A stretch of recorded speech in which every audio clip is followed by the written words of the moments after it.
Hello, my name is Travis Boley, and I am the Association Manager of the Oregon-California Trails Association, headquartered in Independence, Missouri. We're actually standing today in a cemetery in Independence, Missouri, the Campground Cemetery. The Campground Cemetery is very famously known as one of the first cholera cemeteries of the Oregon Trail. Most people don't know it's here.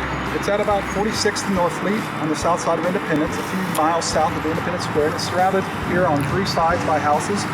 The east side has an opening that you don't really notice unless you know it's there. And it brings you right into this cemetery that's, maybe a city block long and a half a city block wide. But before it was a cemetery, it was a campground for the Cumberland Presbyterian Church. In 1819, there was a guy named Ben Majors who moved to Jackson County from Kentucky with his family, and he helped set up the Concord Cumberland Presbyterian Church. By 1836, the congregation had grown large enough that they split into two, the Independence version and the Westport version. It was that Westport version that used this as a campground for their summer tent revivals. The son of Ben Majors, a guy named Alexander Majors, you've probably heard of.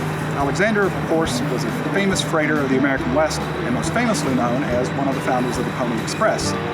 So this campground was used by the Cumberland Presbyterian Church, but due to its proximity to Independence Square, it also became a campground for travelers west to Oregon, Santa Fe, and California. In 1849, there was a massive cholera outbreak all over the United States.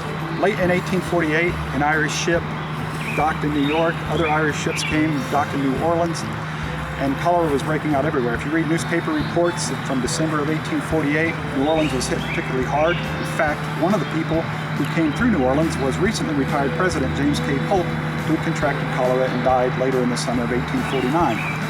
By February of 1849, cholera was really hitting St. Louis pretty hard. In fact, it killed about 10% of their population, or about 7,000 people.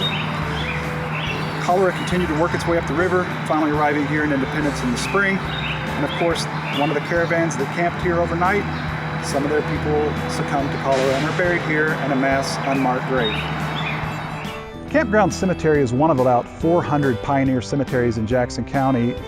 We visited this one because it's got trail-related deaths, and we're going to visit a number of these and speak to historians who know a lot about each of these cemeteries over the course of the summer.